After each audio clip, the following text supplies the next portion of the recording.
Bonjour, everyone. Welcome to Lineup Predictions.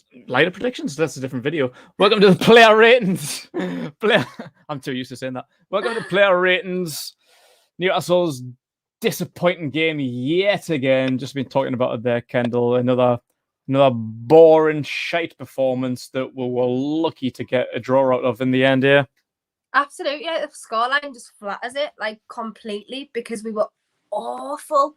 Like, my God, halfway through that game, I was like, this is probably the worst side I've, like, not the side in terms of the squad, but the way we play is probably the worst that I've seen, like, in all my life. Like, genuinely all my life. Even, like, after McLaren, you know, after the first time we went down, I just think it was just awful, like, awful. All right, we'll get into the player ratings then. Starting off as usual with the goalkeeper tonight was Martin Dúbravka. I thought he had a relatively good game. After they scored, he made a really crucial save, and it could have been 2-0. And you know, I prefer Dúbravka in there. I think I've said a couple of times on this channel. I prefer him in there. I think, you know, he's more commanding. His distribution's a little bit better, and he doesn't make me panic as much, like in terms of, you know, saving the goals. That not taking away from Carroll and what he's done for us this season, but I just trust Martin Dúbravka more. I feel more comfortable. So, Dúbravka can probably have a 7 for me tonight. Yeah, I agree. He didn't really do anything wrong. Like, his distribution was just a bit shit again, wasn't it? Yeah, like, that's the only thing. Like, goal kicks going straight out for a throw in. Like, what's going on there? Like, you can blame Rust for him to be out for so long, but that's just bog standard shit. That's just pumping a ball up long. Like, I don't understand what's going on there. So that's my only criticism of Dúbravka. Yeah, everything else was fine. Krafth at right back. Mamma mia. Actually, Mamma mia's on in the background. Fucking Manquillo came on for the last few minutes. Thank God he's back fit.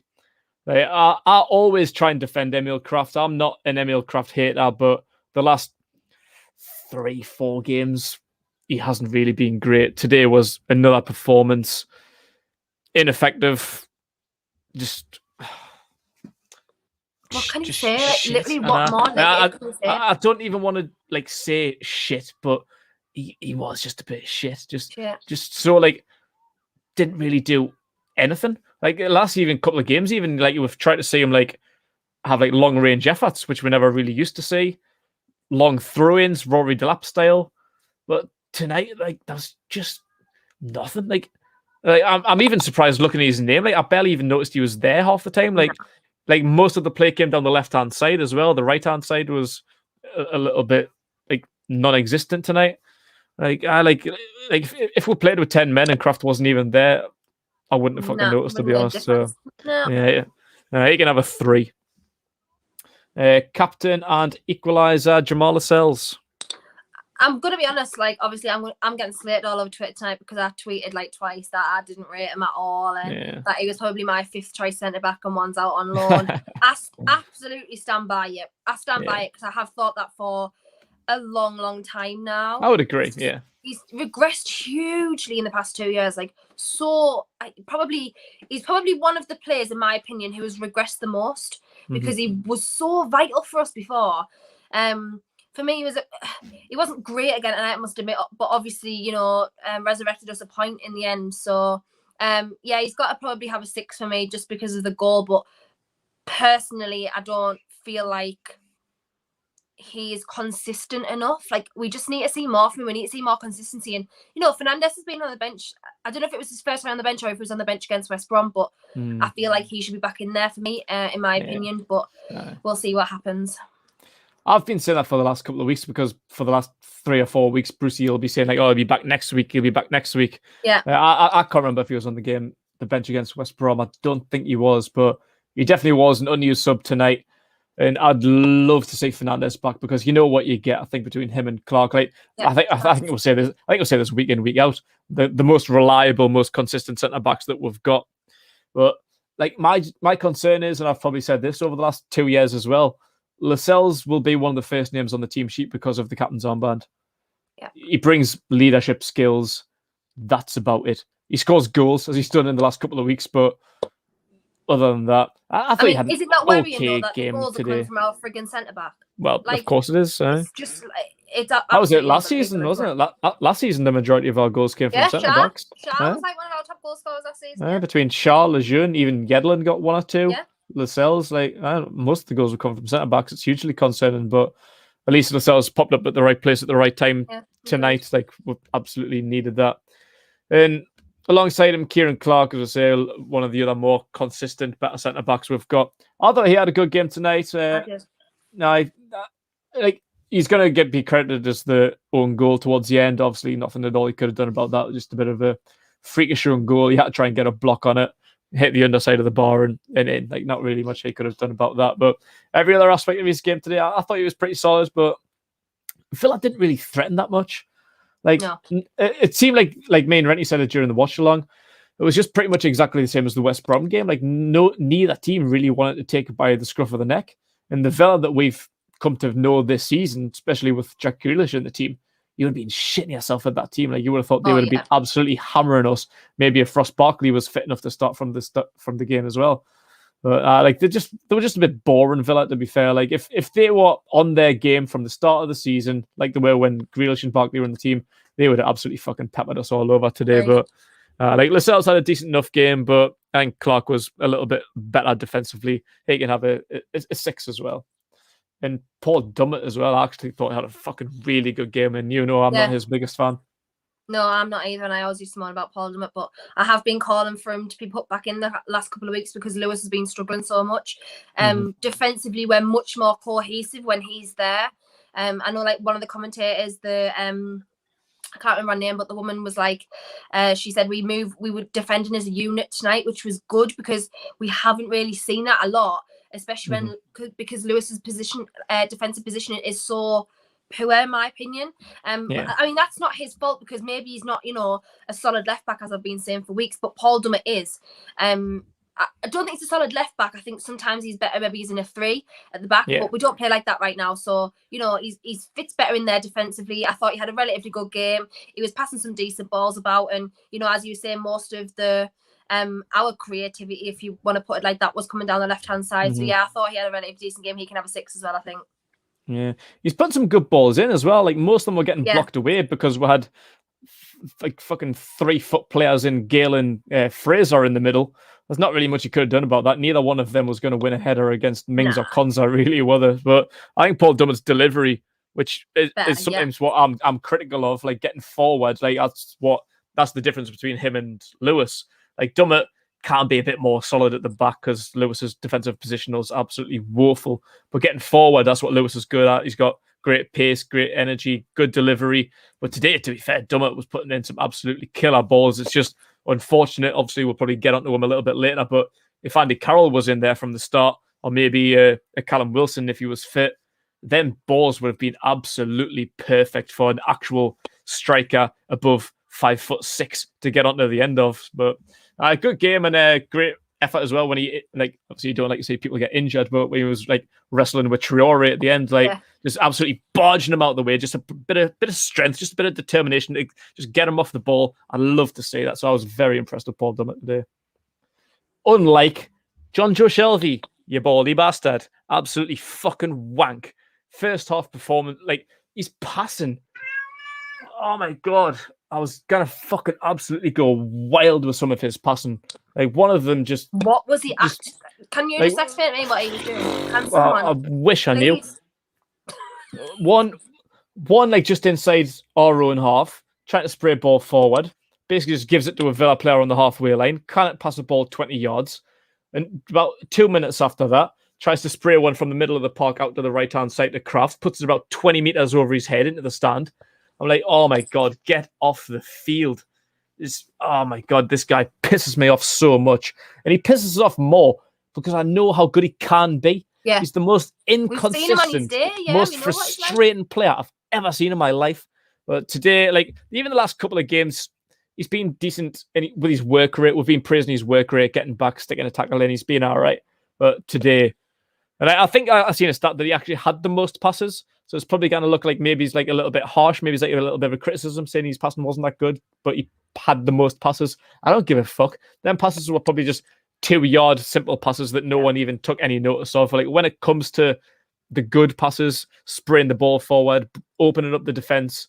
None of that today. Didn't see one good attacking forward pass from me. So he can have a 2. I was fucking raging with him today. Horrendous. I tweeted earlier saying if I never see him again in the Newcastle shirt, it'll be too soon. I'm sick of him. Like, I'm tired. What has Matty got to do to get into the team? Like, we spoke about this in the watch along. Matty back in the under 23s now because he can't get a game ahead of Hendrick, Shelvey, Sean Longstaff. Obviously, Willock's doing well and Hayden's doing well. Yeah. What's Matty got to do? Honestly, why is he back in the under 23s when you've got these absolute donkeys ahead of him? Because Jonjo Shelvey sits and licks Bruce's bum in the media. That's why Bruce loves him, because he's literally the only player that comes out and says, "Oh, I love Bruce. Like his man management's great. You know, we bust our balls in training. Like, are you actually for real? Like, grow up." That is the only reason why he's literally up his Bruce's backside is because he gets a game every week, and he probably knows deep down that he shouldn't be. So that's in my opinion, that's the only reason why he's buzzing over it.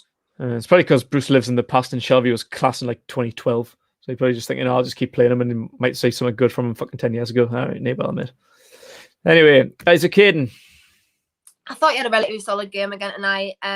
You know, I keep saying it's not a world beater by any means, but he's always pretty solid. You know, I didn't really notice him doing a lot and, you know, standing out a lot, but I just think he always puts in a relatively decent performance. It's not very often that I sit and be like, "Oh, I can't believe he's done that," or, you know, he's at fault for a lot of things. It's not very often.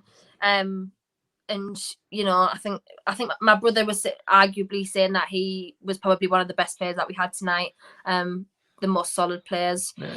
So just consistent as always. Just puts in a shift. Very just mid-consistent. Yeah, 8 out of 6 as well for me. I mean, I know that's probably sounds like overboard because we've given like probably the best players, arguably Dummett should have maybe had a higher rating, and you know Clark, but yeah, relatively consistent and solid as always.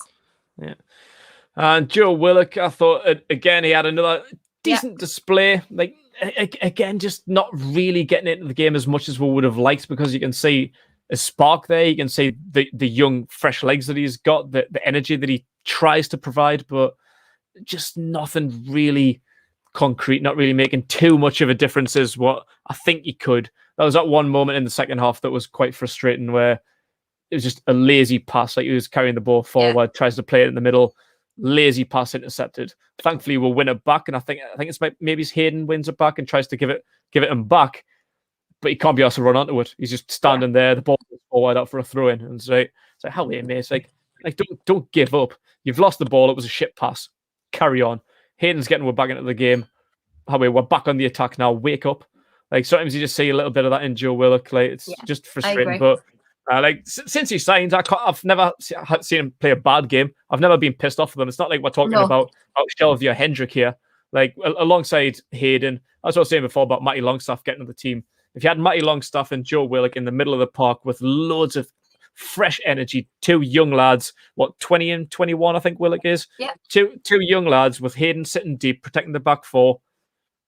How good could that be? Like exactly. Like, we'll never see it because Steve Bruce is a stubborn asshole. Yeah. It's frustrating, but I'll give Willock a 6 tonight. And Ryan Fraser, who played most of the game down the middle, to be fair, with fucking Gayle on the left, which I can never, ever understand. What was that about? You're playing a striker as a winger and a winger as a striker. I need to understand why, because there's just no reason for it. There's absolutely no reason on this earth why you should be looking at that team sheet and thinking, "Oh well, I'll just put Gayle on the left wing." They're trying to force what they did with Graham Jones coming in first, like against Everton. Like I remember when I seen that when it was Callum Wilson playing on the right hand side. I was raging at that. I was like, "What the fuck are we doing playing Callum Wilson that wide?" But it worked because we had Almiron down the middle. Exactly. Everyone knows Almiron's better centrally with either Fraser or Saint-Maximin on the other side, Wilson on the right. It was working. I didn't like the look of it on paper, but it was working. You kind of complain if you're winning. We beat Everton. Good team, good performance, 2-0. All right, I'll hold my hands up, say I was wrong. But we're trying to force that too much. Like you've got Fraser, who's fucking 5'4", playing down the middle, with a striker playing on the wing. I kind of understand that. Like I was frustrated for Fraser today because he couldn't really get into the game as much. Once he did drift out wide, he was getting some decent balls in, him and Dummett working up well, but playing down the middle for the majority of the game, absolutely fucking pointless. It was absolutely. I cannot believe as a Premier League manager you think that's acceptable. Like I really, I'm baffled. And he's sitting there saying, "Oh, I can't play Gayle and Andy with Carroll because I have to change the system." But you haven't changed the system. You've put a striker as a winger. That's how you don't have to change the system. You could have just put him in the middle. Like, what difference would it have made? Like, none. It would have made no difference. It's honestly that great of ideas beyond belief tonight. I couldn't believe it. I really couldn't. And like, even I don't even know if it was they were told to swap or what. Because about 60 minutes they swapped because they must have thought this is Shan. Like this not working. I just can't believe that, me, honestly. But yeah, I agree. I feel a bit sorry. I do agree with you. I feel a bit sorry for Fraser because what was he meant to do? Exactly. Seriously, what was he meant to do? We know, like he was one of the top assistants in the blooming Europe 3 years ago or something. You know what I mean? He's sitting playing centre. It's unreal. Like it's just unbelievable. But yeah, he can probably have a 5 because I'm assuming he probably would have been far better if he'd been on the wing most of the night. Of course he would have. He just wasn't. We could rant on all night about that decision. But yeah, he's all right. Yeah. Yeah, but that's where like Paul Dummett was struggling. Like say, like he was putting in some very good crosses, but when you're crossing into a lad who's fucking 5'3", 5'4", Dwight Gayle against Mings and Konza, like what's the point? You might as well just pass it back to Martinez and be like, there you go, mate, start from scratch. Absolutely fucking useless. And I'll go on to the other side and get on Joelinton, who had another frustrating game of the day. First half though, first 20 minutes we spoke about before about refereeing decisions. I actually thought Joelinton had a very good first half, but again, end product. Does he know what to do? Like that's the frustrating thing. He does all the hard work. Like he plays well in every other aspect apart from when it comes to the end. Do I shoot? Do I pass? Usually it's the wrong decision. His passing's poor. His shooting's poor. He takes too long to get the pass off. Like the end product is absolutely atrocious, but he does everything else right. Like his strength, like in the first 20 minutes, like Tyrone Mings is a strong centre half. He held him off and got the better of him like 3 times. One of them could have even been a penalty if VAR decided that they wanted to give Newcastle a decision every now and then. I was impressed by Joelinton for the majority of the game, but if I was going to give him a rating on his performance, it would be about a 6 pushing on a 7, but end product absolutely fucking zilch. No. Like that goes to show that obviously he's not a striker. I couldn't believe some of the when he was in the box. I just couldn't believe. I literally was watching it and I can't believe he's done that. But then I think he does that every time. So actually, I should start believing that. But why? And we were like, honestly, I just think just play him centre mid. Honestly, I genuinely don't see the harm in it because physically he's really good at holding the ball up. He's started to be a lot better at intercepting the ball and strength against the opposition players. His work rate, and he cannot shoot. So why are you not playing him in that sort of position? You know what I mean? Like, then again, it just looks awful because what's the point in playing him on the wing when his final third isn't great? Well, I mean, it's not even great. I mean, it's very bad, let's be honest. You know what I mean? Like, why playing him on the wing? Because he's not really going to do much there, in my opinion, like, at all. Hold and play, physical play, yes, but not creative when you need, like, goals and stuff and balls in the box. He's not great there. I don't know. I'm really... He's just baffling. It's like, honestly, it's like a mystery. It's like a mystery. Strange guy. To average that out, I'll give him a 6 for his work rate, but overall, because of his end product was shit, you can have a 5. And finish off the starting 11 with Dwight Gayle, the left forward, I should have on there. Like, why? I mean, we're going to say it again. Why was he there? I don't know. Like, I feel really, really sorry for him because he's been we've been calling out for him for a few weeks now because obviously Wilson's been gone, Almiron's gone, St. Maximin's gone. So, you know, the most natural striker, if you will, Dwight Gayle, that's who you've got. That's who, because he's going to fit in there. I would have played Dwight Gayle up front today. Yeah, 100%. Why is he, first of all, being put in against Chelsea when he hasn't played for months properly? Hasn't played for months. You're never going to get a goal against Chelsea, let's be honest. Why is he being put in there? Second of all, plays again and plays on the left wing. I feel really sorry for him, because at this point, you must think, we've seen him in the Championship, and yes, we know the Championship's different level, but we know he can score goals. At the end of like last season, after Project Restart, he was hitting a bit of fine form. He was scoring the goals. So I just don't see why, like, in my opinion, like the Steve Bruce and whoever the coaching staff and the tactics and stuff, it's hindering him massively, because like he just cannot excel there. There's just no point at all. I don't think he did too badly, considering, you know, being pushed in there. And it's the same as Fraser, isn't it? Yeah, literally exactly the same as Fraser.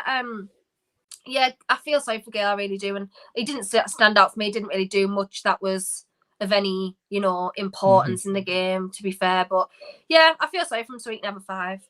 Yep, I agreed. Just frustrating out of position. What can you do? Like, I remember one moment actually in the first half where I think they were trying to counter attack, just about to break, like just past the halfway line, and he put in a really good tackle, won the ball, and the referee would give away a free kick. Like, the refereeing decisions today were, we're going to rate the referees 0. You are shit. But we'll get past the starting 11, and there's only really one substitute worth talking about, Jacob Murphy, which was too fucking late. 79th minute, first change made. Why? Why take that long? Like, the game's at 0-0 at this point. And game's at 0-0 at this point. Villa aren't really attacking much. Both teams are just looking to see out another 0-0. It was just exactly the same as the West Brom game for me. That neither team wanted to take it by the scruff of the neck. Nobody wanted to win. Both teams were happy for a 0-0, another point.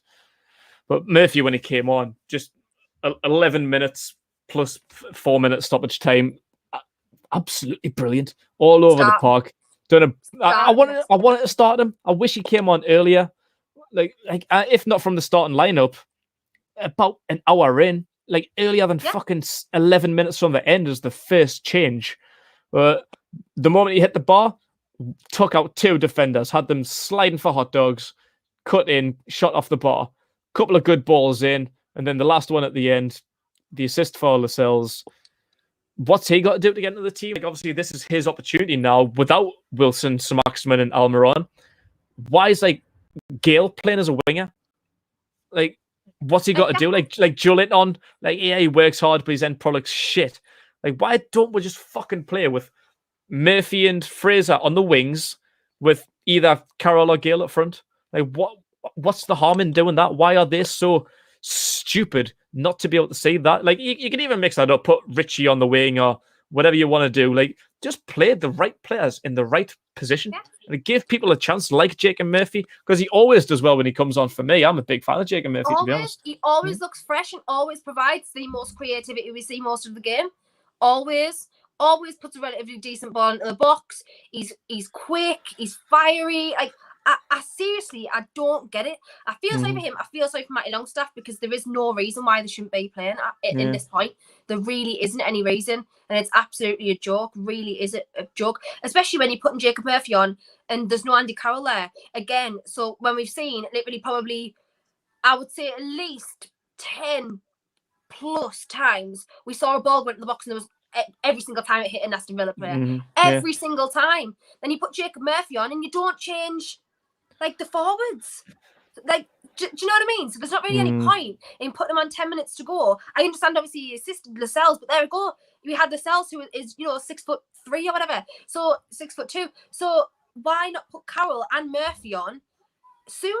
Because that could have been the overturn of the game. That could have provided us so much more for a longer period of time. But no, you wait to put Andy Carroll on 2 minutes before the end. Like, absolute dope. Honestly, that is money laundering. That's money laundering, I'm telling you, because it's fraud. Because why on earth you'd sit there and put Carroll on in 2 games now where we could have massively used him in these positions, and you're putting him on just because he gets, his pay.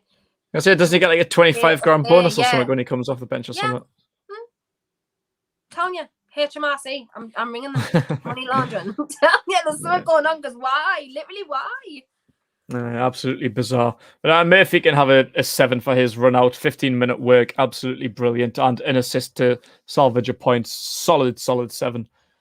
And if that wasn't late enough, the other ones were fucking more bizarre. Like you say, Andy Carroll, I don't understand the Javier Manquillo change coming on like-for-like replacement right back in the 83rd minute. I'd like to think it was maybe an injury to Krafth. I don't really know what happened there. That was the and it's still 0-0 strange change. Like that's there you go. That's just absolute reflection of the mentality. Reflection of the mentality. It's just damage limitation all the time. I'm sick of it. There's just no desire to win at all.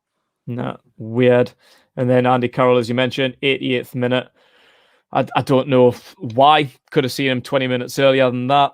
But to be fair to him, the short time that he had, he was getting stuck in. Every time like they were clearing the ball, he was chasing everything down, putting some tackles in, winning possession back. Great effort, great determination. And I think without Andy Carroll being there, we don't score that equaliser because for once, actually, Shelvey puts in a decent ball. It's a little bit too high for Carroll, but that's who he's looking for. If Carroll's not on the pitch and it's Fraser and Gayle up there, we don't put that ball in. We try and play it down the line. We try and like cut it in to play it like along the bottom. So because Carroll's in there, Shelvey's actually looking to get the ball into the box. It's a decent ball, not the best, but then obviously goes out wide to Murphy. Murphy whips the ball into Lascelles and we get the equaliser. So great cameo from Carroll. Like again, like we should have seen him 20 minutes earlier. 20 minutes instead of 20 seconds next week. Bruce, if that's all right with you. Would absolutely change the game. Carroll and Murphy need to play more minutes, not just these little stupid cameos. Because like we got to turn this one and the West Brom game 3 points. Even the Wolves game, we've drew the last 3 points in 3 games. That could have been 9 with better management, and would have been out of the relegation zone pretty much with 9 points in the last 3 games. My gosh, that would have set us. Bruce, you know, fuming. Bruce is sticking that. I was going to say Ashley Carroll. Andy Carroll on for like 10 seconds. I know. You just cost me 25 grand. I know. Like what the hell are you doing? Like, actually, what are you actually doing? Speaking of the man, go ahead. I'm sick now. Do you know what? It's so tiring because I never want us to lose. I would never wish us to lose ever, right? But when that goal went in, I was like, oh. Because like, I was like, you know what? I really thought he probably was going to be sacked if we got beat at Aston Villa, and I really had it in my heart that I thought maybe he would be gone. And the equaliser went in, I was like, oh yeah, point. And then I thought, oh shit, like shit Algie's way getting into it like another week, and I'm just like, why?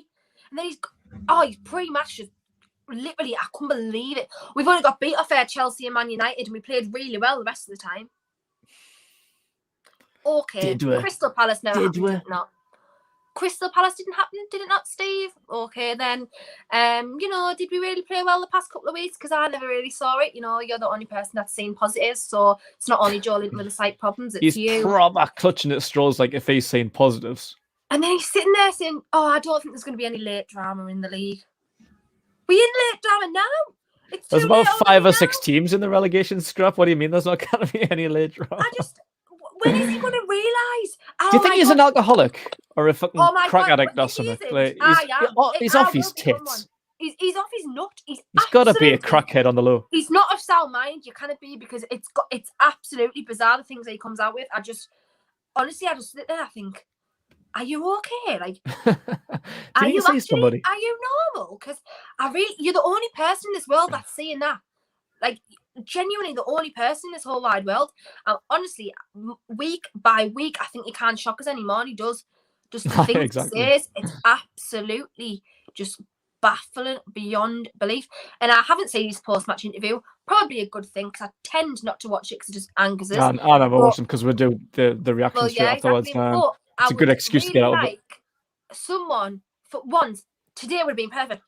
An interviewer wants just to say to him, why did you put Gayle on the wing and Fraser centrally when Fraser's a winger and Gale's a striker? I genuinely would have loved to see him answer that. With it coming out with these false. With it being on BT, why wasn't Jake Humphries on the panel tonight? Because he always defends Newcastle, to be fair. Like, he's a proper Newcastle advocate. I was going to say that would have been a bit of a vendetta, but I would love to see like Jake Humphries actually interview him at the end of the game, because I reckon he would just put it straight to him, like bullshit. Just be like, Bruce, how are you, mate? What's going on? What are you doing that for? Like, I'd love to see Jake Humphries or someone like that, like, interview Steve Bruce and I'd just love to see just get down to it. Because the way he goes on in interviews is atrocious, mind. He's rude, he's arrogant, he's ignorant as well. He cuts people off all the time, doesn't let them finish their sentences. Look. Shut up. His attitude shoot's horrendous, and I would love someone like Jake Humphries just to like put a trim straight and see what he comes out with. Probably some other shit that he normally does. So yeah, he's just, I honestly cannot. He's just, if I can give below 0, like minus is fair enough, but even that's not good enough. Like he's just, I just need him to go. I'm absolutely tired. It's just too. We've been saying it for probably 5 months now. Like enough's enough. But really now, enough is enough. We absolutely are desperate not to be in the position that we are. I'm not playing Sunderland next year. I'm not, honestly. It's not happening in my life. I'm not doing it. Do not make me go there. I'm not going to come back. Like, just please, you've really now, it's so crucial. It's been crucial for weeks, but now cannot be any more crucial coming into this next one of games where we can probably pick up a few points. And we absolutely desperately need them. I'm 100% convinced we're now in a lose-lose situation, because I fully believe Steve Bruce will be our manager next season. 100%. Whatever happens, if we stay up, job done. That's what Mike Ashley tells you to do. That's your target for the season. Job well done. No worries. We'll go down.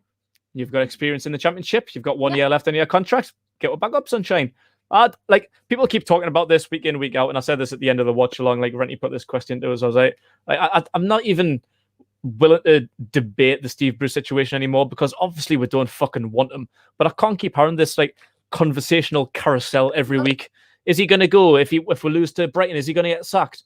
No, he's fucking not. He's there till. He should have been sacked months ago. He'll be there until the end of his contract, which I believe is next year. I think he signed a 3-year deal. Next year will be his 3rd season in charge. And whatever happens, I think he'll be there and right up until the end of next season. It's a lose-lose situation. But like every day, every match, I wake up and hope, like, oh, maybe today is the day. Like, every time it's the hope that kills you. Every time with Newcastle United, the hope kills you every time. I think, maybe he'll go. But I really know deep down he's not. Because how many times have we been told by Ashley, by just the club in general, whoever, the representatives are, that he's backing him till at least the end of the season. At least. So that tells me, like, I mean, there's just no plans whatsoever for anyone to go. Like, do you know what I mean? It's just unbelievable. So I agree with you. I do think he's there for the foreseeable, see his contract out, and Ashley will save 6.5 million, not 6.5, 4 million. Sorry, we paid 6.5 million for him. Strange, very strange. But that's the other thing. You'll not want to argue about it. Yeah, like, that's the other thing. You'll not want to pay him off. That's why. Like, he's got 1 year left in his contract. You not want to pay him the fee to get him out of the contract. So I think Mike Ashley's that stubborn. You'll just see it through. Like, might as well.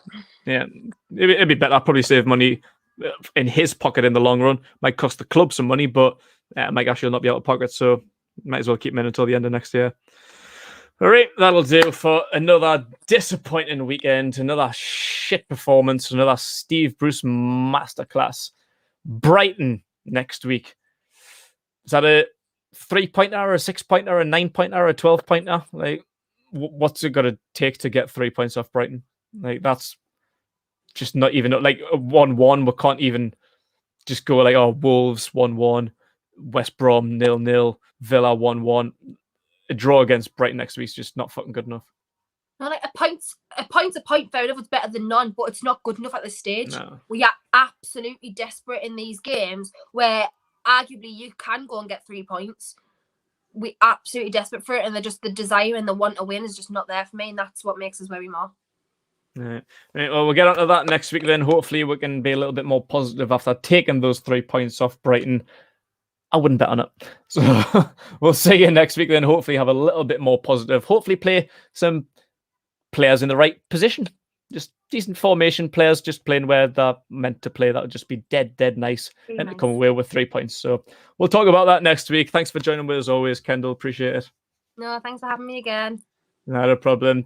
Thanks for watching, everyone. Make sure to like and subscribe to the Magpie Channel TV and enjoy yourself.